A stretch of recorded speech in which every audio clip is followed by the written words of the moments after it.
جب کوئی آدمی فوت ہو رہا ہو تو اس وقت اس کو کلمہ یاد کروانا چاہیے۔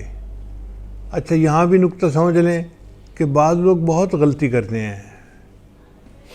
پہلی غلطی تو یہ کرتے ہیں کہ جب کوئی بندہ فوت ہونے والا ہوتا ہے نا، اور وہ آنکھیں بند کرتا ہے اور یکسو ہوتا ہے اور اللہ کی طرف دھیان کرتا ہے، تو اس وقت چھوٹے چھوٹے بچوں کو لے کے عورتیں آ جاتی ہیں۔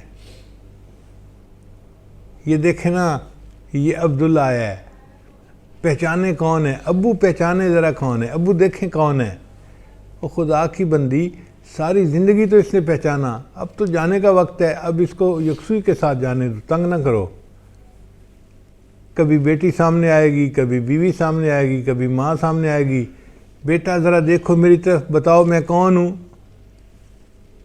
بھائی اس وقت اس کو ڈسٹرب کرنے کی ضرورت نہیں ہے۔ جب آپ فیل کریں کہ کوئی بندہ آخری لمحات میں ہے تو اس کو یکسوئی کے ساتھ دنیا سے جانے دیں، یہ زیادہ ضروری ہے بنسبت اس کے کہ اس کو پہچانو اور اس کو پہچانو۔ ایسا بالکل نہیں کرنا چاہیے۔ اور دوسری بات یہ کہ جب آپ دیکھیں کہ کوئی بندہ فوت ہونے والا ہے تو ڈاکٹروں کو منع کر دیں کہ اس کو نشے کا ٹیکہ نہ لگائیں۔ عام طور پہ ہم نے دیکھا کہ ڈاکٹر اس کو نشے کا ٹیکہ لگا دیتے ہیں تاکہ وہ آخری وقت کی تکلیف سے بچے اور سکون کے ساتھ فوت ہو جائے۔ تو بھائی یہ مسلمان کی موت ہے، یہ کافر کی موت نہیں ہے۔ اگر اس کو موت کے وقت کوئی تکلیف آئی بھی تھی تو سکرات موت پر بھی بندے کے گناہ معاف ہوتے ہیں۔ اس لیے ٹیکہ نہیں لگانے دیں اس کو، ڈاکٹر کو منع کر دیں کہ ڈاکٹر صاحب اب اگر کوئی اور دوائی کام نہیں آئی اور آخری لمحے آ گئے ہیں تو آپ نے نشے کا ٹیکہ نہیں لگانا، اس کو ہوش میں کلمہ پڑھ کے دنیا سے جانے دیں۔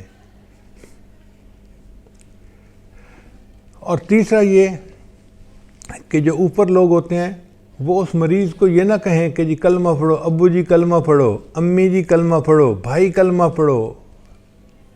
بھئی کیا پتہ وہ کس حال میں ہے، ہو سکتا ہے وہ سر ہلا دے کہ میں نہیں پڑھتا، تو پھر کیا بنے گا؟